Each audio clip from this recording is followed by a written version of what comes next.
Medical termination of pregnancy এটা নিয়ে আমরা কথা বলবো। আসলে দেখা যায় একটা মহিলা তার হচ্ছে বাচ্চা হয়ে গেছে, মানে সে প্রেগনেন্ট হয়ে গেছে কোনোভাবে। এখন সে চাচ্ছে না, এটা একটা আনওয়ান্টেড প্রেগনেন্সি ছিল, সে চাচ্ছে না যে তার বাচ্চাটা আরো বড় হোক। হ্যাঁ, সো সে হয়তো বা 9 উইক্সের টাইমে আসছে, সো 9 উইক্স প্রেগনেন্ট, সো এই টাইমে সে চাচ্ছে বাচ্চাটা সে নষ্ট করে ফেলবে, নষ্ট করে ফেলবে। তো এটা তো আমরা বলি যে নষ্ট করে সে ফেলতে চাচ্ছে, বাচ্চাটা এমনিতে তো নষ্ট হয়ে বের হয়ে আসে না, এই বাচ্চাটা ঠিকঠাকই আছে, বাট সে চাচ্ছে বাচ্চাটা নষ্ট করে ফেলবে, যেটাকে আমরা বলি যে সে অ্যাবর্শন করে ফেলবে, আমরা নর্মালি বলি অনেকে। তো এটা কিন্তু এক ধরনের ক্রিমিনাল অ্যাবর্শন, যেটা ইনডিউস অ্যাবর্শনের মধ্যে পড়ে। ঠিক আছে, আমরা তো অনেক অ্যাবর্শন দেখছিলাম, যেমন স্পন্টেনিয়াস অ্যাবর্শনের মধ্যে যে threatened abortion, missed abortion, so ওইগুলা ছিল হচ্ছে কিছু অ্যাবর্শন যেগুলা নর্মালি হচ্ছিল, নর্মালি স্পন্টেনিয়াসলি হচ্ছিল, বাট ইনডিউস করতেছি আমি, এবং সার্জিক্যালি সেটা আমি করতেছি হয়তো বা কোনো ড্রাগের মাধ্যমে করতেছি, বাট আমি ইনডিউস তো করতেছি। সো এটা কিন্তু ক্রিমিনাল অ্যাবর্শনের মধ্যে পড়ে, যেটা কিন্তু আমাদের দেশের পার্সপেক্টিভে ইলিগাল, যেটা আমরা ফরেন্সিক মেডিসিন আলোচনা করছি। বাট হাউএভার ধরো আমার মেডিকেল টার্মিনেশন অফ প্রেগনেন্সি মানে আমি লিগাল ক্ষেত্রে করতেছি, লিগাল ক্ষেত্রেও কিছু ইনডিউস অ্যাবর্শন করা যায়। যেমন একটা মাদার, তার হচ্ছে হেলথের অনেক হ্যাজার্ড আছে, তার লাইফ ডেঞ্জার আছে বাচ্চাটা তার পেটে থাকার কারণে, সো আমার মাকে বাঁচাইতে হবে, এই জন্য আমি মেডিকেল টার্মিনেশন অফ প্রেগনেন্সি করতে পারি, এমটিপি করতে পারি। তারপরে আরো কোন কোন ক্ষেত্রে করতে পারি, যেমন ধরো যদি এমন হয় যে কন্ট্রাসেপটিভ ফেল, মানে ধরো একটা রেপ হয়েছে, ফার্স্টে বলি যে রেপ করা হয়েছে একটা মেয়েকে, সো ওই মেয়েটা এর ধরো একটা বাচ্চা হবে, তো সেই বাচ্চার আইডেন্টিটি কি হবে। সো এই জন্য এই রেপের শিকার হওয়া মেয়েটার ক্ষেত্রে আমি কিন্তু এটা করতে পারি, এমটিপি করতে পারি। তারপরে কন্ট্রাসেপটিভ ফেলার, সো কন্ট্রাসেপটিভ ইউজ করতেছিল, হুট করে সেটার ফেলারের কারণে সে প্রেগনেন্ট হয়ে গেছে, তো এটা তো আনওয়ান্টেড প্রেগনেন্সি, সো এই ক্ষেত্রে করা যেতে পারে প্রেগনেন্ট ফিমেলের লাইফ বাঁচাইতে।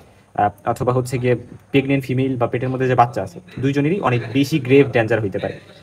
স্পেশালি ধরো ফিটাস যেটা আছে, সেটা ধরো অ্যানেনসেফালি আমরা পড়ছিলাম না, অ্যানেনসেফালিতে বাচ্চা হইলেও তো লাভ নেই, বাচ্চা বাঁচবে না তো, মানে কনজেনিটাল অনেক গ্রেভ টাইপের ডিফর্মিটি বা মেন্টাল রিটার্ডেশন, সো এগুলো যদি থাকে সেক্ষেত্রে আমরা রিমুভ করে ফেলবো। সো বাচ্চা হওয়ার থেকে না হওয়াই ভালো ওই ক্ষেত্রে। সো ওই ক্ষেত্রে এবং যে মহিলাটা আমরা করবো, যে মহিলাটা করবো অবশ্যই তার কনসেন্ট লাগবে, এবং কনসেন্ট দিতে হলে তার বয়স 18 বা তার বেশি হইতে হবে, তারপরে গার্ডিয়ানের কনসেন্ট নিতে হবে, বা মেন্টাল যদি প্রবলেম থাকে তাহলেও গার্ডিয়ানের কনসেন্ট নিয়েই করতে হবে। আমরা বলি যে যদি 20 উইক্স পর্যন্ত আমরা করতে চাই অ্যাবর্শন, তাহলে একটা সিঙ্গেল ডক্টরই এনাফ, বাট যদি 20 থেকে 24 উইক্সে করা হয় তাহলে দুইটা ডক্টরের এর অপিনিয়ন কিন্তু লাগে। কারা করতে পারবে, যদি গাইনিয়ান অবস্টেট্রিক্সে এমডি এমএস বা ডিপ্লোমা করা থাকে, অথবা একটা রেজিস্টার্ড মেডিকেল প্র্যাকটিশনার, সে হয়তো বা 25টা এমটিপি বা মেডিকেল টার্মিনেশন অফ প্রেগনেন্সিতে রোল প্লে করছে বা অ্যাসিস্ট করছে, এবং প্রাইমারি সার্জন হিসেবে 5টা কোর্সে আগে, তো এই সকল ক্ষেত্রে সে কিন্তু করতে পারবে। এখন এমটিপি আমরা যখন করার কথা বলি, তখন দেখা যায় আমাদের একটা বোর্ড গঠন করা হয়, সেই বোর্ডে একটা গাইনোকোলজিস্ট থাকলো, একজন রেডিওলজিস্ট থাকলো, একজন পেডিয়াট্রিশিয়ান থাকলো, এবং একজন পার্সন যে হচ্ছে লিগাল পার্সন, অর্থাৎ সে হয়তো বা মানে আইন কানুনের একজন পার্সন। সো সেই পার্সনটা থাকলো। এখন মেডিকেল অ্যাবর্শন অ্যাকচুয়ালি হইতে পারে মেডিকেল অ্যাবর্শন, মানে মেডিকেল টার্মিনেশন অফ প্রেগনেন্সি, এটা হতে পারে মেডিকেল অ্যাবর্শন অথবা সার্জিক্যাল অ্যাবর্শন। মেডিকেল বলতে আমরা বুঝি কিছু ড্রাগের মাধ্যমে আমরা ট্রাই করতেছি, এটা মানে একবারই হয়ে যাবে না, আমি একবার একটা ড্রাগ দিলাম এটা হয়ে গেল এরকম না, ফলো আপের দরকার আছে, বারবার আসতে হবে। তো এই জন্য মহিলা যদি বারবার না আসতে চায়, বা আমি যদি দেখি যে সে কমপ্লায়েন্ট না, তাহলে আমি তার সার্জিক্যাল অ্যাবর্শন করে দিতে পারি, যে সে আর আমি যদি তারে যাইতে দিই তাহলে আমি তারে মিস করে ফেলবো, সে আর আসবে না। তো আমার কি করতে হবে, তাকে আমি সার্জিক্যালি করে দিলাম, এবং এটা একটা fast procedure, on time completion হয়ে যেতে পারে, বাট এটা একটু ইনভেসিভ তো হবেই। এবং পাশাপাশি এখানে অ্যানেস্থেটিক কমপ্লিকেশনও থাকতে পারে, কারণ এখানে মনে রাখবো যে সার্জিক্যাল অ্যাবর্শন সাধারণত জেনারেল অ্যানেস্থেসিয়া ইউজ করে করা হয়। আহ, আমরা দেখবো যে ডাইলেটেশন, ইভাকুয়েশন অ্যান্ড কিউরেটেজ, এই প্রসিডিউরে অ্যাকচুয়ালি আমরা সার্জিক্যাল অ্যাপ্রোচটা করতে পারি, এক্ষেত্রে জেনারেল অ্যানেস্থেসিয়া ইউজ করা হয়। তবে এমন অপারেশন এগুলো মাইনর অপারেশন, যে আমি সকালে করলাম, বিকেলে মহিলা বাসায় চলে যেতে পারবে, বা আফটারনুনে বাসায় চলে যেতে পারতেছে, সেরকম একটা অপারেশন কিন্তু অত বেশি ডেঞ্জারাস অপারেশন না। এখানে আমরা অ্যানেস্থেটিক্স হিসেবে শর্ট অ্যাক্টিং যে জেনারেল অ্যানেস্থেসিয়া আছে, ক্যাটামিন, প্রোপোফল, এরকম বিভিন্ন কিছু ইউজ করতে কিন্তু পারি। আচ্ছা, এবং জেনারেল অ্যানেস্থেসিয়া ইউজ করলে আমরা জানি যে 4 ঘন্টা আগে, 4 ঘন্টা হচ্ছে নাথিং পার ওরাল, বা মানে কিছু খাওয়া যাবে না, এরকম একটা বেশ কিছু যে ফিচার মেজারগুলো থাকে সেগুলো মানে তো নিতে হবে। আচ্ছা, এখন আসো যে আমরা চলে যাব যে আমরা 2টা ট্রাইমেস্টারে ভাগ করছি, আমরা যদি আর্লি বা 12 সপ্তাহের আগে বা 12 সপ্তাহের মধ্যে যদি অ্যাবর্শন করতে হয়, সেটাকে আমরা বলছি মেডিকেল। এক্ষেত্রে আমরা মেডিকেল অ্যাবর্শন ট্রাই করতে পারি, মানে ওষুধ দিয়ে, যেমন মিফিপ্রিস্টন প্লাস মিজোপ্রোস্টল, এগুলো দিয়ে আমরা ট্রাই করতে পারি, এটা ওপিডি বা আউট পেশেন্ট ডিপার্টমেন্টেই করা যেতে পারে। আমরা সাকশন ইভাকুয়েশন দিতে পারি, আমরা ম্যানুয়াল ভ্যাকাম অ্যাসপিরেশন ট্রাই করতে পারি, এটা রুরাল এরিয়াসে বলা হয়েছে, কারণ এটাতে কোনো ইলেকট্রিসিটি কানেকশন লাগে না আসলে। ঠিক আছে, ম্যানুয়াল ভ্যাকাম বা এমভিএ, যেটা ম্যানুয়াল ভ্যাকাম অ্যাসপিরেশন, এক্ষেত্রে একটা নেগেটিভ প্রেশার ক্রিয়েট করে হচ্ছে এখানে অ্যাসপিয়ার করা হয়। ঠিক আছে, আর সাকশন ইভাকুয়েশনে এখানে একটা সাকশনের জন্য একটা মেশিন লাগে, আমরা বলি এটাও এক ধরনের সাকশন, কিন্তু মানে ম্যানুয়াল ভ্যাকাম যে অ্যাসপিরেশন, এটা এক ধরনের সাকশন, বাট এটাতে কোনো ইলেকট্রিসিটির দরকার নেই। বাট সাকশন ইভাকুয়েশনে আমরা বলি যে আমরা একটা মেশিন ইউজ করি, যেটা একটা মানে নেগেটিভ, ওই মেশিনটা হচ্ছে এখানে একটা কিন্তু ওই মেশিনে যে সাকশনের ফলে কিন্তু আমরা ইভাকুয়েশন করে যে জিনিসটা বের করে নিয়েছি ওই মেশিনের সাকশন প্রেশারের কারণে এই রোলটা প্লে করা যায়। তাহলে ম্যাস্ট্রাল রেগুলেশন এটা আউটডেটেড, এমআর আমরা বলি এমআর, বাট আমাদের দেশে কিন্তু এটা দেখা যায় যে করা হয়। তারপরে ম্যানুয়াল ভ্যাকাম অ্যাসপিরেশন এটা আমাদের দেশে করা হয়। এখানে দুইটার ক্ষেত্রে দুইটা সিরিঞ্জ আছে, হ্যাঁ, এমআর সিরিঞ্জ আছে, তারপরে ম্যানুয়াল ভ্যাকাম অ্যাসপিরেশনের সিরিঞ্জ আছে। এমআর যেটা এমআর এটা হচ্ছে একটা মহিলা, ধরো সে মানে তার মিসড পিরিয়ড হলো, তো মিস পিরিয়ড হওয়া মানে কি, সে অলরেডি 4 উইক্সের প্রেগনেন্ট, আমি ধরলাম ফর এক্সাম্পল সে 4 উইক্সের প্রেগনেন্ট, তারপরে আরো 2 সপ্তাহ, অর্থাৎ ধরো আরো 2 সপ্তাহ হয়ে গেছে, আরো 14 দিন হয়ে গেছে, 6 উইক্স হয়েছে টোটাল। তো 6 উইক্সের মধ্যে এই টাইমটাতে আমি যদি তাকে অ্যাবর্শন করতে চাই, তাহলে সেই ক্ষেত্রে অ্যাবর্শন করা বলতে মানে ধরো কেউ আনপ্রোটেক্টেড সেক্সুয়াল ইন্টারকোর্স করছে, তো সে হচ্ছে খুবই কনসার্ন যে তার বাচ্চা হবে কিনা, সো এই জন্য হচ্ছে গিয়ে সে আনপ্লান্ট বাদ বেবি নিতে চায় না, সো সে চাচ্ছে কোনোভাবে বেবিটা নষ্ট করতে, সো তখন সে তার ক্ষেত্রে আমরা এমআর করে দিতে পারি, হ্যাঁ এমআর। তো এমআর করে দেওয়া মানে হচ্ছে এই মেয়েটার আমি হচ্ছে ওই ভিতরে যা আছে ওইগুলো সব কি করে নিয়ে আসলাম, সব বের করে নিয়ে আসলাম ওইখান থেকে, ইভাকুয়েট করে নিয়ে আসলাম ওই এমআর সিরিঞ্জ যে ক্ষেত্রে আমরা ইউজ করি। সো যেটা আমরা দেখবো কিভাবে এমআর কাজ করে, আমরা একটু পরে সেটা একটু আলোচনা করবো। আর ট্রাইমেস্টার 2-তে আমরা যে কাজটা করতে পারি, আমরা মেডিকেল অ্যাবর্শন ট্রাই করতে পারি, বাট সেটা অবশ্যই পেশেন্টকে ভর্তি করে তারপরে, এবং এক্ষেত্রে আমরা প্রোস্টাগ্ল্যান্ডিন বা মিজোপ্রোস্ট্রল আমরা ইউজ করি, কার্বোপ্রোস্ট, ডাইনোপ্রোস্টন এগুলো ইউজ করা যাইতে পারে, হ্যাঁ, বাট মিজোপ্রোস্টলটা সব থেকে বেশি ইউজ হয়, এবং অক্সিটোসিন ইউজ করা যাইতে পারে, বাট মেইনলি মিজোপ্রোস্টলের কথা আমরা মনে রাখবো, ঠিক আছে। আচ্ছা, এবং এখানে সাকশন ইভাকুয়েশন, ডাইলেটেশন ইভাকুয়েশন, তারপরে হিস্টোটমি ইউজ করা যেতে পারে। হিস্টোটমি মানে হচ্ছে আমরা ইউটেরাসে একটা ওপেনিং করে দিচ্ছি কনসেপ্টাসটা যাতে আমরা বের করে আনতে পারি, এটাকে আমরা হিস্টোটমি বলি, এটা একটা অপশন হইতে পারে। আচ্ছা, এখন আসো ফার্স্ট টাইমেস্টার অ্যাবর্শনে। আমরা ওই যে বললাম যে মেডিকেল অ্যাবর্শনের মধ্যে ওপিডি বেসিসে বা আউটপেশেন্ট ডিপার্টমেন্টে আমরা 9 উইক্স পর্যন্ত কিন্তু এটা ট্রাই করতে পারি।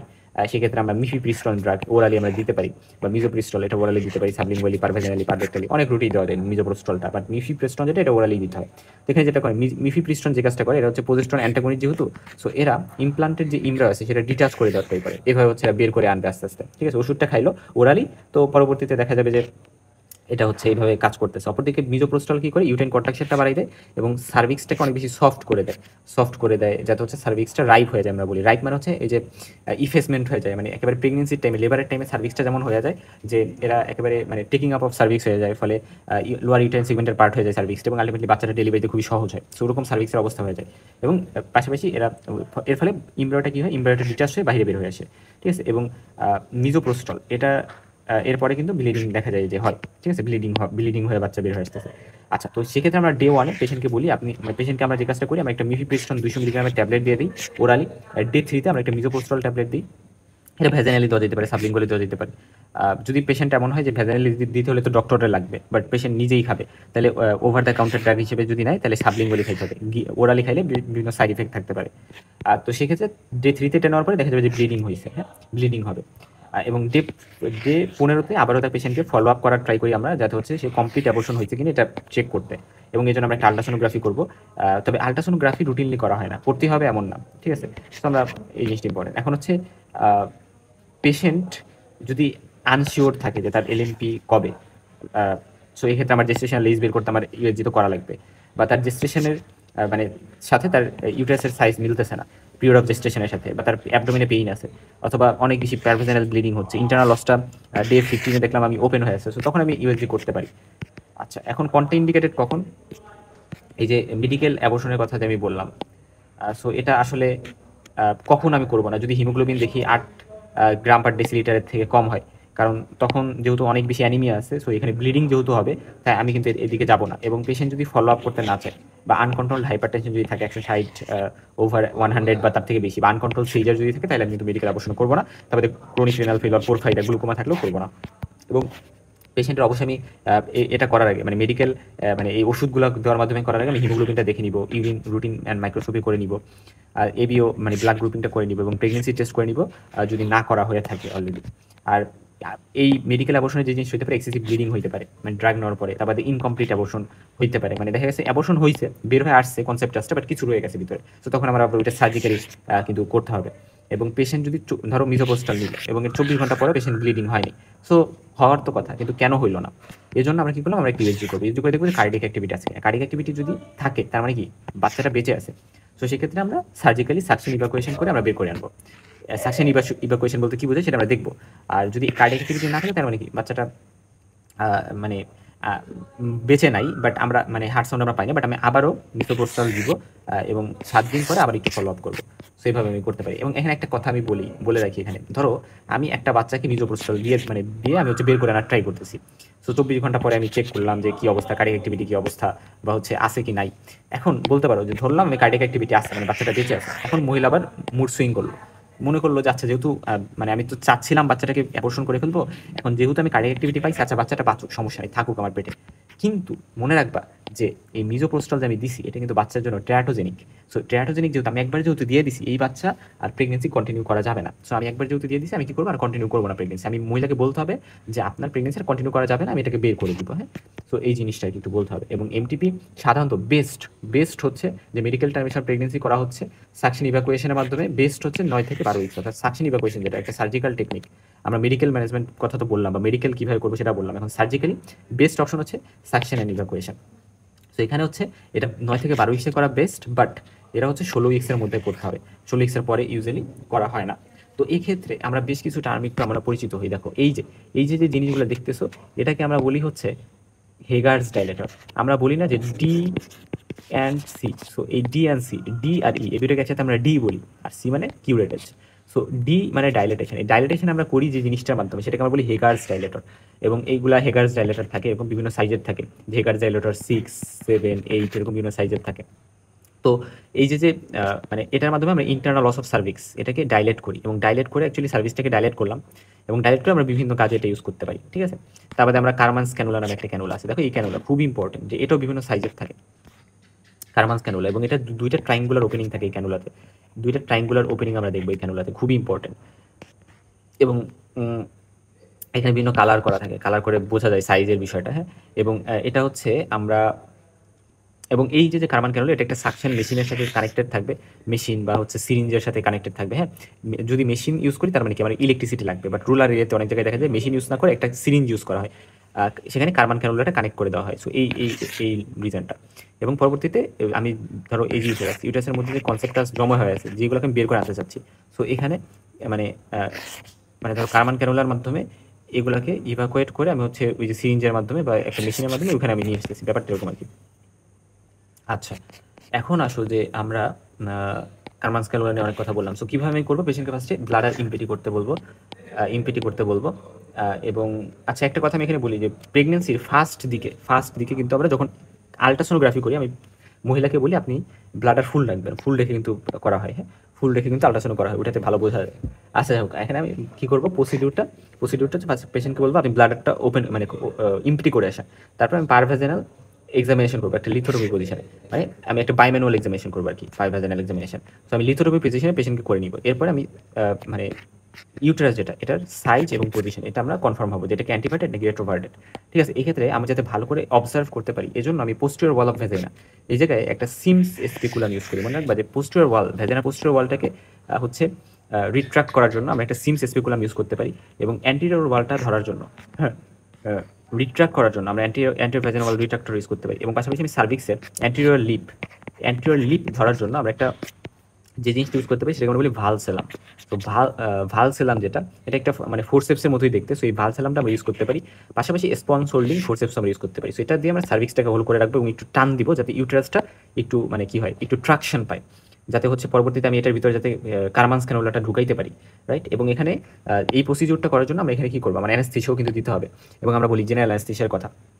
তবে দেখো জেনারেল অ্যানেস্থেশিয়া আমরা দিতে পারি, অথবা আমরা এখানে সিডেটিভস বা আমরা অ্যানালজেসিক যেমন প্যাথিডিন এগুলোতে আমরা করতে পারি, ডায়াজিপাম দিয়ে করতে পারি। বাট আমরা হচ্ছে জেনারেল অ্যানেস্থেশিয়া বা হচ্ছে প্যারাসেরিব্রাল ব্লক নামে অ্যানেস্থেশিয়া আছে, এটাও দেওয়া যেতে পারে। সো প্যারাসেরিব্রাল ব্লক এটাও দেওয়া যেতে পারে। এবং এরপরে পাশাপাশি আমরা একটা জিনিস এখানে করি, সেটা হচ্ছে ইউটেরো সার্ভাইকাল লেন্থ, এটা আমরা মেজার করি। এক্ষেত্রে ইউটেরাইন সাউন্ড নামে একটা ইনস্ট্রুমেন্ট ইউজ করা হয়। এই যে এটা হচ্ছে ইউটেরাইন সাউন্ড, এবং এখানে এরকম ক্যালিব্রেশন থাকে, দাগ কাটা থাকে। এবং এই যে দাগ কাটা থাকে, এটা কিন্তু ইউটেরাইন সাউন্ড। আরেক ধরনের সাউন্ড আছে যেটাকে আমরা বলি ব্লাডার সাউন্ড, এটা সার্জারিতে ইউজ করা হয়। তো এই ব্লাডার সাউন্ডটাতে এরকম কোনো ক্যালিব্রেশন থাকে না, কোনো দাগ কাটা থাকে না। ঠিক আছে, ওকে। এবং টিপটা একটু অলিভ টিপটা আমরা বলি। এবং এটা ইউটেরাস সার্ভাইকাল লেন্থ মেজার করতে পারে। সো এটা আমরা মেজার করে নিব। এবং ইউটেরাসের পজিশনটা এরা মানে ভালো করে মেকশিওর করতে পারে অ্যান্টিভার্টেড নাকি রেট্রোভার্টেড, এবং এরা এরা একটা ডাইলেটর হিসেবেও কাজ করে। সো এদের মাধ্যমে ডাইলেটেশনেও কিছুটা কাজ করা যায়। সো আমরা ডাইলেট করলাম ইন্টারনাল লসকে হেগার্স ডাইলেটরের মাধ্যমে, এবং তারপরে আমি সাকশন ইভাকুয়েশন পারফর্ম করবো কী করে, কার্মান্স ক্যানুলাটা আমরা ঢুকাবো। সো ডাইলেট করা আছে, কার্মান্স ক্যানুলা আমি ঢুকাই দিলাম, প্যারাসেপিক্যাল ব্লকও করা আছে। সো এই জিনিসগুলো, এই স্টেপগুলো খুব ভালো করে মনে রাখতে হবে। এরপর আসা যাক যে অ্যাকচুয়ালি এই যে সাকশন মেশিন, এটা হচ্ছে আমরা যখন কার্মান্স ক্যানুলাটা ঢুকাবো এবং বের করবো, তখন এটা হচ্ছে সুইচ অফ করে রাখা হয়। সো এটা আমরা একটু জাস্ট মনে রাখবো, সুইচ অফ করে কিন্তু রাখা হয়। এখন কার্মান্স ক্যানুলা নিয়ে কিছু কথা বলি। অ্যাকচুয়ালি কার্মান্স ক্যানুলা যেটা আমরা অ্যাকচুয়ালি ঢুকাচ্ছি, এই ক্যানুলাটা কিন্তু প্লাস্টিক একটা ক্যানুলা, এবং এটাতে দুইটা ট্রাইঙ্গুলার ওপেনিং থাকে। সো ক্যানুলা এখানে দুইটা ট্রাইঙ্গুলার ওপেনিং থাকবে, এবং ক্যানুলা যে নাম্বার, ধরো ক্যানুলাটার একটা নাম্বার থাকে প্রত্যেকটা ক্যানুলার, এবং ওই ক্যানুলার নাম্বারটা মিলিমিটারে ওটা ডায়ামিটারকে ইন্ডিকেট করে, ঠিক আছে। এবং পাশাপাশি আমরা বলি যে সাইজ যেটা, মানে ক্যানুলার যে সাইজ, ওইটা তার পিরিয়ড অফ জেস্টেশন কেউ ইন্ডিকেট করতে পারে, হ্যাঁ। সো এটা খুব ইম্পর্টেন্ট। যেমন ধরো এই যে 16 যে ক্যানুলাটা, এটা আমরা আমরা এই যে 16 যে ক্যানুলাটা, এটা আমরা কখন কখন ইউজ করব? আনসার হচ্ছে যে এটা বলতে বোঝায় তার মানে ক্যানুলাটার যে ডায়ামিটার সেটা 16 মিলিমিটার, বিষয়টা এমন। পাশাপাশি এটা 16 উইকস অফ জেস্টেশনে আমি এটা ইউজ করতে পারবো, হ্যাঁ। এবং আমরা জানি যে আমরা মানে ইভাকুয়েশন, মানে সাকশন অ্যান্ড ইভাকুয়েশন, এটা আমরা 16 উইকস অফ প্রেগনেন্সি পর্যন্ত ইউজ করি। এরপরে কিন্তু আর এই প্রসিজারটা আমরা মেনটেন করতে পারবো না। সো এটা আমরা 16 উইকস পর্যন্ত মেনটেন করি, এবং তাহলে 16 মিলিমিটার সাইজের ক্যানুলা সর্বোচ্চ আমরা ইউজ করতে পারবো, ঠিক আছে। এই জিনিসটা ইম্পর্টেন্ট। এখন আমরা কি কারণে কার্মান্স ক্যানুলা ইউজ করি? একটা সাকশন ইভাকুয়েশন আমরা ইউজ করতে পারি, তারপরে ইনকমপ্লিট অ্যাবর্শন এটা আমরা ইউজ করতে পারি, মিসড অ্যাবর্শন আমরা এটা ইউজ করতে পারি, অ্যানোমেট্রিয়াল বায়োপসিতেও কিন্তু আমাদের দেশে এটা ইউজ করা যেতে পারে। অ্যানোমেট্রিয়াল বায়োপসি ওপিডিতে আমরা যে নেব, সেটা কার্মান্স ক্যানুলা ইউজ করে নেওয়া যেতে পারে। এবং আমরা বলি না প্যারাসেপিক্যাল ব্লক, এটা 1% লিগনোকেইন দিয়ে দেওয়া হয়, এবং এই ব্লকটা দেওয়ার ক্ষেত্রে আমরা এই যে এখানে 12 ক্লোজ পজিশন এবং 2, 4, 8, 10 এই পজিশনও কিন্তু দেওয়া যাইতে পারে। বাট কোথায় দেওয়া যাবে না? 3 আর 9 পজিশনে দেওয়া যাবে না। সো এই যে এখানে দেখো, এটা যদি ক্লক একটা পজিশন ধরি, তাহলে 3 আর 9 যে পজিশন আছে, সো এই পজিশনে কিন্তু দেওয়া যাবে না। কেন দেওয়া যাবে না? কারণ ওখানে ডিসেন্ডিং সার্ভাইকাল আর্টারি থাকে, সো ওই জন্য। এবং আমরা যখন আসলে এই প্রসিজারটা করি সাকশন অ্যান্ড ইভাকুয়েশন, তখন কিন্তু 600 বা তার থেকে বেশি মিলিমিটার অফ মার্কারি প্রেশার কিন্তু ক্রিয়েট করা হয়। কখন আমরা বুঝবো যে আমাদের সাকশন অ্যান্ড ইভাকুয়েশন কমপ্লিট হয়েছে? অর্থাৎ আমাদের এই যদি ইউটেরাস হয়, ইউটেরাসের মধ্যে অনেক কিছু জমা হয়ে আছে, সো অ্যাবর্শনের যে জিনিসগুলো, এইগুলা আমার অ্যাবোর্ট করতে হবে, বের করে আনতে হবে। সো ডাইরেক্ট করলাম আমি সার্ভিসটা, বাট এখানে আমি বের করে তো আনবো। সো বের করে আনার জন্য কখন বুঝবো যে আমার বের করে আনা কমপ্লিট হয়েছে? যখন আমি দেখবো, আচ্ছা এখানে আমি একটা কথা বলি, যে আমরা সাকশন জিনিসটা বুঝলাম যে আমি সাক করে নিয়ে আসবো, তারপরে ইভাকুয়েশন খালি করে ফেলবো, তারপরে কিউরেটেড একটা টার্ম আছে না, আর ডাইলেটেশন মানে তো বুঝছি। তো কিউরেটেড মানে হচ্ছে যে ধরো আমি ইভাকুয়েশন করলাম, এই জিনিসগুলোকে আমি বাইরে বের করে নিয়ে আসলাম, তারপরও কিছু জিনিস ভিতরে রয়ে গেছে, এখন ওই জিনিসটাকে আমি বের করে নিয়ে আসবো, সেই জন্য আমরা কিউরেটেড করি। কিউরেটেড মানে হচ্ছে যে জিনিসটা অবশিষ্ট রয়ে গেছে, ওই জিনিসটাকে আমি এভাবে দেখে দেখে দেখে দেখে দেখে দেখে বাইরে নিয়ে আসবো, আমি একটু ধরে ধরে বা ঠেলে ঠেলে, ঠিক আছে। আর আরেকটা জিনিস হচ্ছে এই জায়গায় যখন আমি কোনো কিছু ঢুকাচ্ছি, আমি কিন্তু দেখতেছি না চোখ দিয়ে, আমি জাস্ট আমার আন্দাজ অনুযায়ী এখান থেকে নিয়ে আসতেছি। যদি আমি দেখি যে ব্লাড লস কমে গেছে, ইয়ার বাবলস কার্মান্স ক্যানুলাতে পাওয়া যাচ্ছে, পাশাপাশি আমি যখন এখান দিয়ে ধরো ফর এক্সাম্পল আমি কিউরেট করতেছি, এখান দিয়ে আমি একটা কিউরেটও এরকম আমরা দেখবো যে কিউরেটটা এক ধরনের ইনস্ট্রুমেন্ট। ওই কিউরেটটা যদি আমি ঢুকাই, তাহলে দেখা যাবে যে ওইখানে আমি একটা, যেহেতু সব কিছু বের হয়ে চলে আসছে, প্লাস ইউটেরাসটাও ছোট হয়ে গেছে সাইজে, সো ফলে যেটা হবে যে মানে ইউটেরাস যেটা, ওই জায়গায় আর কিছু যেহেতু নাই, কোনো কনসেপ্ট আর নাই, ফলে এখানে একটা গ্রিটিং সেন্সেশন হয়, মানে একটা শব্দ হয়, মানে ভিতরে আর কিছু নাই, এরকম একটা বিষয়। আর ইন্টারনাল অস কিন্তু আস্তে আস্তে ক্লোজ করে ফেলে, ফলে মনে হয় যে কার্মান্স ক্যানুলা যেটা আছে বা কিউরেট যেটা ঢুকানো হয়েছে, সেটাকে গ্রিপ করে বা ধরে রাখতেছে, সেরকম একটা বিষয় এখানে কাজ করে। এবং সাকশন ইভাকুয়েশন যখন করা হবে, তখন হচ্ছে আমরা কি করব, পারফোরেশন হওয়ার একটা চান্সও কিন্তু থেকে যায়, যে এখানে আমরা পারফোরেশন হয়ে ওইটা বের হয়ে গেল একেবারে, মানে ধরো ইউটেরাস, তো এখানে আমি যে ঢুকাইলাম, এটা পারফোরেশন হবে একেবারে ভিতরে বের হয়ে গেল। সো এরকম জিনিসটাও কিন্তু হইতে পারে, এটা পসিবল, রাইট? Okay fine. যদি আমরা মানে ডাইলেটর ইউজ করে আমরা হচ্ছে গিয়ে মানে ডাইলেটর ইউজ করার টাইমে এরকম হইতে পারে, যে আচ্ছা তখনও কিন্তু পারফোরেশন হইতে পারে। এই জন্য আমরা অবশ্যই এই ডাইলেটরটাকে, আমরা হেগার্স ডাইলেটরকে একটা পেইন হোল্ডিং ম্যানারে ধরি। আর যদি কার্মান্স ক্যানুলার টাইমে আমরা যদি দেখি, তাহলে সেক্ষেত্রে আমরা মনে রাখবো যে কখন আমরা আমাদের যে জিনিসটা মাথায় রাখতে হবে, যে লস অফ রেজিস্ট্যান্স হবে, যে মানে কোনো বাধা পাচ্ছে না, একেবারে ধরো এই ইউটেরাস এখানে ঢুকে একেবারে বাইরে মানে বের হয়ে চলে গেছে, কোনো বাধা নেই। তো তার মানে কি? তার মানে আমি সাসপেক্ট করতে পারি এটা পারফোরেশন হয়ে গেছে, অথবা এটা ইউটেরাসের খুবই ডিপ ইনসাইডে ঢুকে গেছে, বিপি কমে গেছে, কারণ ব্লিডিং হবে অনেক এবং শক হয়ে যাবে, মানে ইন্টারনাল ব্লিডিং হবে, পেশেন্ট শকে চলে যাবে, এইভাবে আইডিয়া করতে পারি, বা অ্যাবডোমিনাল পেইন হচ্ছে অনেক, সো তখন, এবং সেক্ষেত্রে আমার অবশ্যই প্রসিডিউরটা স্টপ করতে হবে। কার্মাস ক্যানুলা ঢুকছে তো ঢুকছে, এটা আমি আর বের করবো না, আমি সিনিয়র কনসালটেন্টকে জানাবো এবং আমি পেশেন্টের ভাইটালসগুলো চেক করবো, পালসের কি অবস্থা। যদি পেশেন্ট স্টেবল থাকে তাহলে আমি ডায়াগনস্টিক, আমি ল্যাপ্রোস্কোপি করবো, আর যদি পেশেন্ট আনস্টেবল থাকে তাহলে আমি রিসেসিটিভ মেজারগুলো নিয়ে আমি ডায়াগনস্টিক ল্যাপ্রোটমি ওপেন করে ফেলবো। সো এই জিনিসটা করে ফেলবো। এখন ম্যানুয়াল ভ্যাকুয়াম অ্যাসপিরেশন আর মেনস্ট্রুয়াল রেগুলেশন নিয়ে কিছু কথা আমি এখানে বলি। তো এই ক্ষেত্রে মনে রাখবা যে ম্যানুয়াল ভ্যাকুয়াম অ্যাসপিরেশন যেটা, এটা হচ্ছে রুরাল এরিয়াতে, মানে এখানে আমি কোনো সাকশনের জন্য কোনো মেশিন ইউজ করতে পারতেছি না, যেটা আমি ইলেকট্রিসিটির সাথে কানেক্ট করবো। এই জন্য আমি একটা সিরিঞ্জ ইউজ করি, এই সিরিঞ্জটা দেখো, এখানে দুইটা পিঞ্চ ভাল্ব থাকে। দুইটা পিঞ্চ ভাল্ব বলতে এই যে এখানে একটা ভাল্ব থাকে, এই সাইডে একটা ভাল্ব থাকে, সো এটাকে আমরা দুইটা পিঞ্চ ভাল্ব। এটার সাথে আমরা ডিফারেন্সিয়েট করবো এমআর যে সিরিঞ্জ থাকে, এমআর সিরিঞ্জে শুধু এক সাইডে ভাল্ব থাকে, এক সাইডে ভাল্ব থাকে। তো এই দুইটা জিনিস আমাদের মধ্যে ইম্পর্টেন্ট, যে একটা সিঙ্গেল পিঞ্চ ভাল্ব থাকবে, বাট এখানে দুইটা পিঞ্চ ভাল্ব থাকে, হ্যাঁ। এবং এটা এমভিএ সিরিঞ্জ আর এটা হচ্ছে এমআর সিরিঞ্জ। তো মনে রাখবা এমআরটা আউটডেটেড, এবং এটা আমরা 6 উইকস পর্যন্ত এটা করতে পারি, এরপরে কিন্তু আর এমআরটা করতে পারবো না। বাট এমভিএটা আমরা করতে পারবো, অনেক দিনই করতে পারবো, যেখানে হচ্ছে আমরা অল্টারনেটিভ হিসেবে সাকশন অ্যান্ড ইভাকুয়েশনে। এবং এখানে আমরা যে কাজ করি এমবিএ সিরিঞ্জটা ইউজ করি, এবং এখানে কার্মাস ক্যানুলা অ্যাজ ইউজুয়াল ইউজ করা হবে, এটার সাথে তো কার্মাস ক্যানুলা লাগাই দেওয়া হবে, হ্যাঁ, এটার সাথে কার্মাস ক্যানুলা লাগানো হবে থাকবে, এবং অ্যাজ ইউজুয়াল ভাবে আমরা ব্যবহার করবো। আচ্ছা, সেকেন্ড টাইমেস্টার অ্যাবর্শন নিয়ে কিছু কথা বলি, যে অ্যাকচুয়ালি এখানে আমরা সেকেন্ড টাইমেস্টার মেডিকেল অ্যাবর্শন করতে পারি, সার্জিক্যাল মেথড অবলম্বন করতে পারি। সার্জিক্যাল মেথড আমাদের সাকশন ইভাকুয়েশন, এটা 16 উইকস পর্যন্ত করতে পারি, তারপরে ডাইলেটেশন ইভাকুয়েশন, এগুলো তো আছে। এখন মেডিকেল অ্যাবর্শনে আমরা অবশ্যই সেকেন্ড যদি ট্রাইমেস্টারে করি, আমরা অবশ্যই মিজোপ্রোস্টাল ইউজ করতে হবে, এটা বেস্ট, এটা প্রোস্টাগ্ল্যান্ডিন E1, তারপরে প্রোস্টাগ্ল্যান্ডিন E2 মধ্যে ডাইনোপ্রোস্টন, তারপর হচ্ছে প্রোস্টাগ্ল্যান্ডিন F2 আলফার মধ্যে কার্বোপ্রস্ট, এগুলো ইউজ করা যাইতে পারে, এগুলো হচ্ছে প্রোস্টাগ্ল্যান্ডিন। এবং তারপরে মিজোপ্রোস্টাল আমরা বলি যে 3 ঘন্টা পর পর আমরা হচ্ছে 400 মিলিগ্রাম দিয়ে দেবো, 5টা ডোজ দিব, তাহলে দেখা যাবে পেশেন্টকে আমি অ্যাডমিট করে রেখে এটা দিচ্ছি, এবং এরপরে পেশেন্ট একটা মিনি লেবার হবে, ইউটারাস কন্ট্রাকশন করবে, এবং কনসেপ্টটা যেটা ছিল ভিতরে যেটা আছে ওটা বের হয়ে চলে আসবে, ঠিক আছে। তবে আমরা সেকেন্ড টাইমে অবশ্যই মিফিপ্রিস্টন ইউজ করবো না। এখন সার্জিক্যালি যে কাজটা আমরা করতে পারি, মেডিকেলের কথা বললাম, এখন সার্জিক্যালি কি করতে পারি, ডাইলেটেশন অ্যান্ড ইভাকুয়েশন করতে পারি, এটা মোস্ট কমন মেথড। এবং সেক্ষেত্রে আমরা ইনস্ট্রুমেন্ট যেটা ইউজ করতে পারি, ওভাম ফোর্সেস বলি বা স্পঞ্জ হোল্ডিং ফোর্সেস বলি, এই সকল ক্ষেত্রে। হ্যাঁ, ওভাম ফোর্সেস মানে হচ্ছে এখানে এখানে দেখো কোনো র্যাচেট লক নাই, এখানে র্যাচেট লকে, এখানে বলি এটাকে আমরা র্যাচেট লক বলি, যেটাকে র্যাচেট লক বলি। সো র্যাচেট লক নর্মালি ফোর্সেসগুলোতে থাকে, বাট ওভাম ফোর্সেস যেটা, এটাতে কোনো র্যাচেট লক থাকে না আর কি। সো এখানে একটা স্পুন শেপ, এখানে আমরা দেখবো স্পুন শেপ ফোর্সেস আর কি আমরা বলি, আর এখানে র্যাচেট লকস থাকে, এটা স্পঞ্জ হোল্ডিং ফোর্সেস, এই এখানে বৃত্ত এটা sponge holding forces. Sponge holding forces অথবা হচ্ছে আমরা ওভাম ফোর্সেস, এগুলো আমরা ইউজ করতে পারি, এগুলো ইউজ করে, এবং ইউজ করার পরে আমরা এগুলো ইউজ করে কি করবো দেখো, এগুলো কেন ইউজ করতেছি, আমরা ফার্স্টে ডাইলেটেশন করলাম, ডাইলেটেশন করার পরে আমরা ইভাকুয়েশনের জন্য এগুলো ইউজ করতেছি, অর্থাৎ এইগুলো ইউজ করে, এই ফোর্সেসগুলো ইউজ করে আমরা হচ্ছে ভিতরে যে কনসেপ্টগুলো আছে ইউটেরাসের মধ্যে, এখানে ঢুকায় এইগুলো ঢুকায়, অর্থাৎ এই ফোর্সেসগুলো ঢুকে আমি এগুলো বের করে নিয়ে আসতেছি। তো এটাকে আমি বলতেছি হচ্ছে মানে evacuation method, dilatation evacuation method. Karman's ক্যানুলার ক্ষেত্রে আর ইউজ হচ্ছে না। সো সেকেন্ড সেমেস্টারে আমরা এইভাবে করতে পারি। আর অবশ্যই প্রসিজিওর পরে যদি কিছু রিমেনিং থেকে যায় সেটা আমরা কিউরেটের মাধ্যমে কিউরেটাইজ করবো। এবং আমরা বলি যে প্রেগনেন্ট একটা ইউটেরাস নর্মালি আমরা সবসময় একটা ব্লান্ট কিউরেটাইজ করি, ব্লান্ট কিউরেটাইজ আমরা বলি।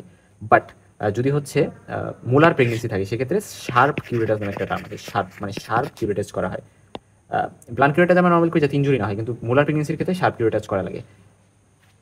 আচ্ছা, এখন আসলে আমরা একটু গাইড বুকটা রিভিউ করবো। ওকে, মেডিকেল টার্মিনেশন প্রেগনেন্সি বলতে কি বোঝায়, যে ডেলিভারির টার্মিনেশন করা হচ্ছে এজ অফ ভাইবিলিটির আগেই, মানে অবশ্যই 28 উইক্সের আগে, এবং এটা গুড ফেইসে যাতে মায়ের লাইফ সেভ করা যায়, এবং ঠিক আছে, এটা যাতে সেভ করা যায়। যদি মায়ের মানে প্রেগনেন্সি কন্টিনিউ করলে মায়ের জন্য ডেঞ্জারাস হবে, এই জন্য আসলে।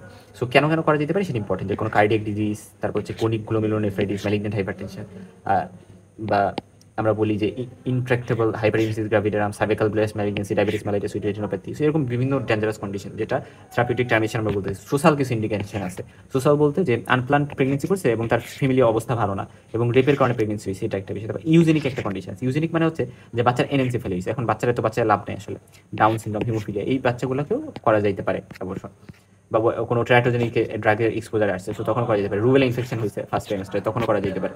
আচ্ছা, এখন কিভাবে করা যেতে পারে, দেখো যে বললাম যে ফার্স্ট টাইমেস্টারে আমরা মেডিকেল মেথড ইউজ করতে পারি, মিফিপ্রোস্টন, তারপর হচ্ছে মিফিপ্রিস্টন, মিজোপ্রিস্টল, এগুলোর কম্বিনেশন এইভাবে করতে পারি। সার্জিক্যাল মেথডের মধ্যে মেনস্ট্রুয়াল রেগুলেশন করা যেতে পারে, ভ্যাকুয়াম অ্যাসপিরেশন করা যেতে পারে, ম্যানুয়াল ভ্যাকুয়াম অ্যাসপিরেশন, তারপরে সাকশন ইভাকুয়েশন, তারপরে ডাইলেটেশন ইভাকুয়েশন, এগুলো করা যেতে পারে। সেকেন্ড টাইমেস্টারে মেইনলি আমরা প্রোস্টাগ্ল্যান্ডিন দিয়ে করতে পারি অথবা ডাইলেটেশন ইভাকুয়েশন করতে পারি। আর তারপরে এখানে আরও বেশ কিছু টার্ম আছে, যেটা intrauterine instillation of hyper osmotic solution, যেমন ইন্টার অ্যামনিওটিক ইউরিয়া বা এক্সট্রা অ্যামনিওটিক ইথাক্রাইডাইন ল্যাকটেট, এরকম বেশ কিছু জিনিস আছে যেগুলো হচ্ছে দেওয়া যেতে পারে ইনটিউটারাইন, মানে ইউটারাসের মধ্যে আমি এগুলো দিয়ে দিব, এই হাইপার অসমোটিক সলিউশনগুলো দেওয়ার মাধ্যমে অ্যাবর্শন হইতে পারে। আচ্ছা, সো হিস্ট্রোটমি একটা অপশন আছে, এটা লেস কমনলি ডান। হ্যাঁ, টমি মানে কি ওপেন করা আর কি, ওপেন করা হয়, মানে ইউটেরাসের মধ্যে একটা ওপেনিং তৈরি করা হয়। আচ্ছা, এবং আমরা বলি যে 20 উইকস পর্যন্ত পারমিটেড, হ্যাঁ, তারপরে পারমিটেড না, এবং 12 উইকস যদি এক্সিড করে যায় তাহলে 2 জনের পরামর্শ দরকার হয়। So আমরা আসলে এটা মনে রাখবো, আমি আগে পরে বলে আসছিলাম যে 20 উইকসে একজন আর তারপরে 2 জন, কিন্তু না, বিষয় হচ্ছে যে 12 উইকস পার করে যায় তাহলে আমরা 2 জন মেডিকেল প্র্যাকটিশনারের হচ্ছে মানে টিপস নিব আর কি।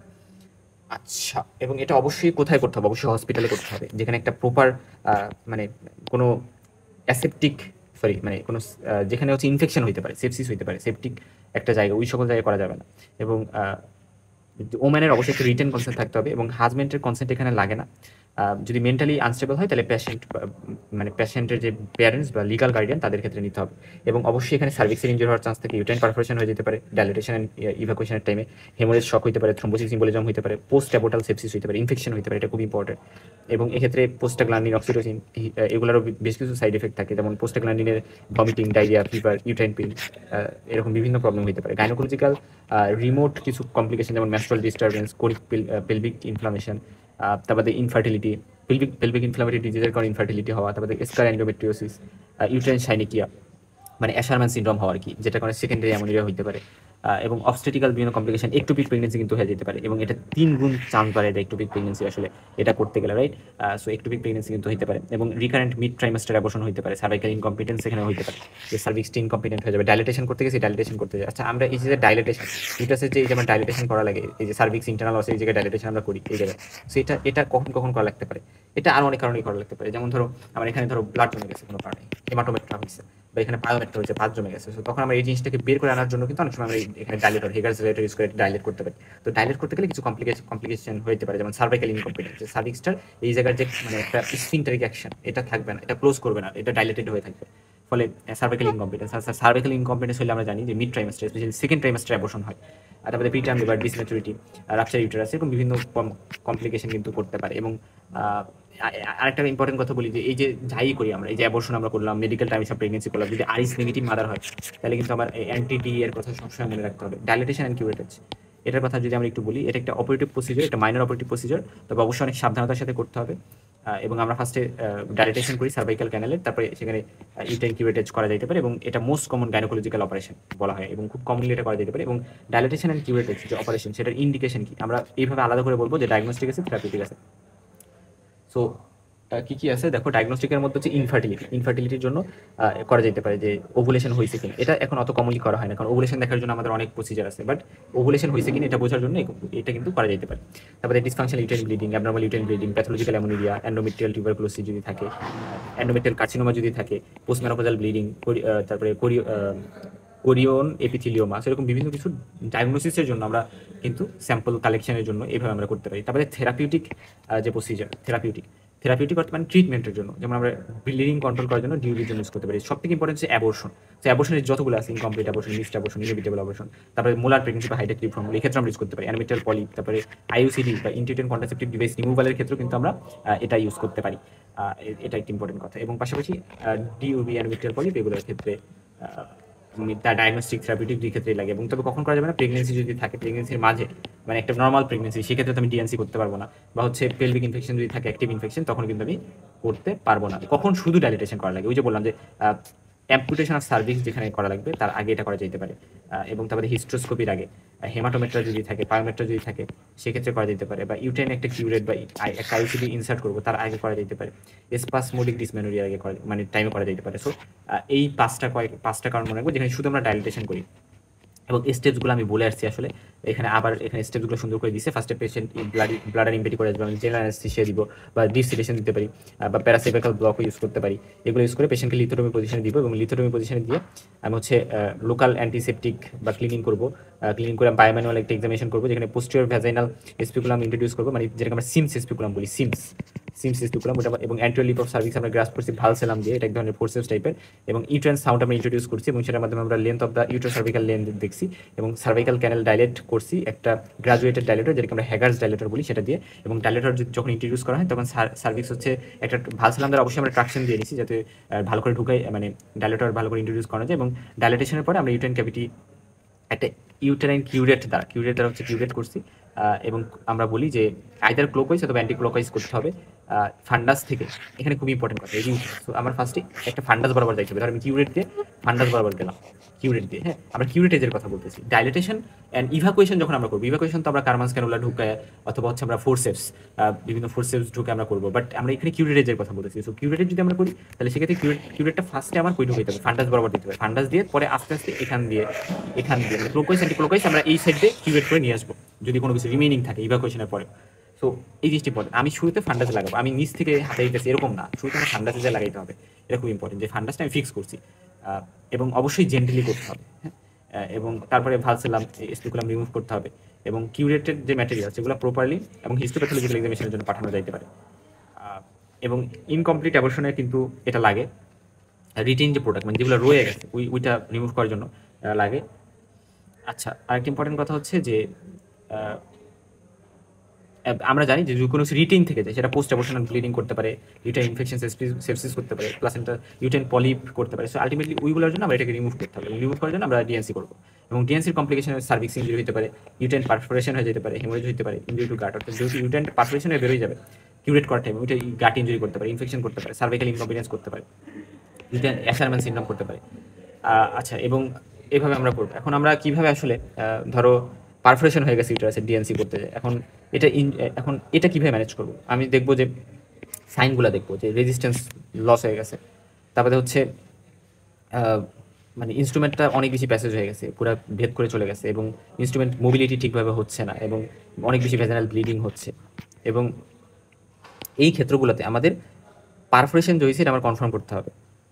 এবং পারফোরেশন যদি আমরা সাসপেক্ট করি তাহলে আমরা অপারেটিভ প্রসিডিউর ইমিডিয়েটলি বন্ধ করবো, আমরা মাউথ দিয়ে কিছু দিব না, আমরা প্যারেন্টাল ফ্লুইড দিব, অ্যান্টিবায়োটিক দিতে হবে যাতে ইনফেকশন না হয়, তারপরে আমার ভাইটালসগুলো মনিটর করতে হবে। এবং যদি স্মল পারফোরেশন হয় সেটা সাউন্ড দ্বারা, ইউটেন সাউন্ড দ্বারা অথবা স্মল কোনো হেগার ডাইলেটর দ্বারা হয়েছে, তাহলে সেক্ষেত্রে 24 থেকে 48 ঘন্টা আমরা অবজার্ভ করবো ডিসচার্জ করে দেবো, এটা এমনি ঠিক হয়ে যেতে পারে। আর যদি লার্জ পারফোরেশন হয়, যে লার্জ কোনো ডাইলেটর বা কিউরেট দ্বারা হয়েছে, তাহলে ল্যাপ্রোটমি করতে হবে, এবং ল্যাপ্রোটমি করে আমরা রিপেয়ার করবো যে জায়গায় প্রবলেম হয়েছে, এবং হিস্টেকটমি করা লাগতে পারে, মানে ইউটারাস আমি কেটে ফেলে দিচ্ছি এটাও করা লাগতে পারে, ঠিক আছে। এবং গার্ড ইঞ্জুরি যদি হয় তাহলে আমার সেক্ষেত্রে সেটাকে সুন্দর করে ম্যানেজ করতে হবে, রিপেয়ার ডিসেকশন করা লাগবে সেগুলো করতে হবে।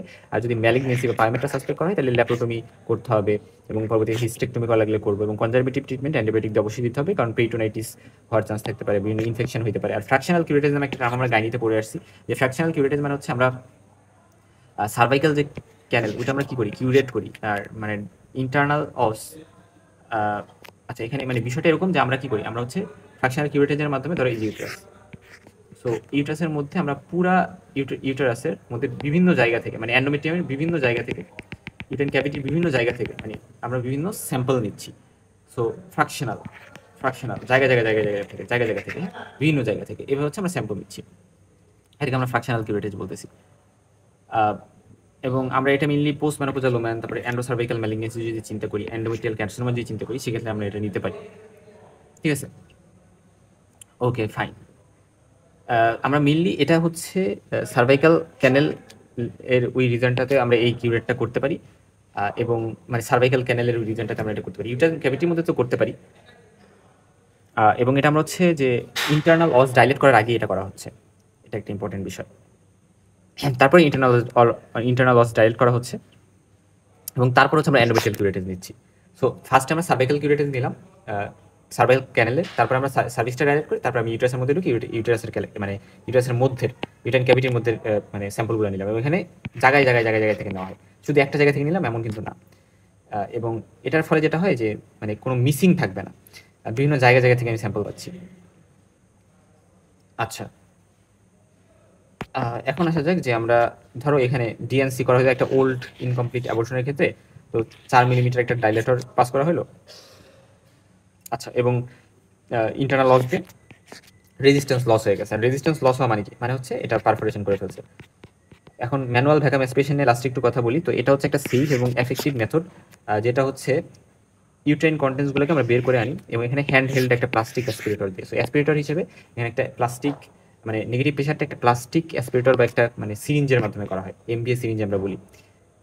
এবং এখানে আমরা কখন করব, যখন ফার্স্ট ট্রাইমেস্টারে করা লাগবে induced abortion, spontaneous abortion, incomplete abortion এবং ইউটেরাইন স্যাম্পল নেওয়ার টাইমে, পোস্ট অ্যাবর্টাল হেমাটোমেট্রা করার মানে ওই টাইমটাতে বা অ্যাবনর্মাল ইউটেরাইন ব্লিডিং এর ক্ষেত্রে এটা করা যেতে পারে। এবং এটা সিম্পল, সেফ, এখানে তেমন সার্ভাইকাল ডাইলেটেশন করা লাগে না, শার্প কোনো কিউরেটেজ লাগে না, আউট পেশেন্ট বেসিসে করা যেতে পারে, হাইলি এফেক্টিভও এবং লেস ট্রমাটিক, এবং এটা লেস টাইম নেয়, হসপিটালে বেশিক্ষণ থাকাও লাগে না, কমপ্লিকেশন লেস সিভিয়ার, এবং এখানে কমপ্লিকেশন যেতে পারে ইনকমপ্লিট ইভাকুয়েশন হতে পারে, যে সব কিছু আমি বাই করে আনতে পারিনি এই অ্যাসপিরেটরটার মাধ্যমে, এবং পেলভিক ইনফেকশন হতে পারে, হেমোরেজ হতে পারে, ভ্যাজানাল রিয়াকশন হতে পারে, এবং ইনফার্টিলিটি চান্সও কিছুটা থাকতে পারে, বাট এটার কমপ্লিকেশন অতটা বেশি কিন্তু না। ইউটাইন সার্ভাইকাল ইঞ্জুরি হতে পারে, পারফেকশন হতে পারে, বাট এটার কমপ্লিকেশন অত বেশি কিন্তু না। এখানে আমরা সিরিঞ্জের কথা বলেছি, যেটার মাধ্যমে আমরা এটা করি। তো ওই সিরিঞ্জে যে কাজটা করি, ধর এই যে সিরিঞ্জ, এমডিএ সিরিঞ্জ, এটার মাথায় আমি কার্মেন্স ক্যানুলা বসে তারপরে কিন্তু আমি ইভাকুয়েশন করি, এবং ইভাকুয়েশন যে করতেছি, ইভাকুয়েশন করার পরে এটা মানে অ্যাসপিরেট করা বা টান দেওয়ার কাজটা কিন্তু সিরিঞ্জ করতেছে। তো সিরিঞ্জ ওটাকে মানে সাকশনের কাজটা এখানে সিরিঞ্জ করে। হ্যাঁ, আমরা বলি না সাকশন এন্ড ইভাকুয়েশন, সো এমবিএতে সাকশনের কাজটা হচ্ছে সিরিঞ্জে আমরা করতেছি। এখানে কোনো ইলেকট্রিসিটি বা ইলেকট্রিক্যাল কানেকশনের দরকার হচ্ছে না, কোনো সাকার মেশিনের দরকার হচ্ছে না।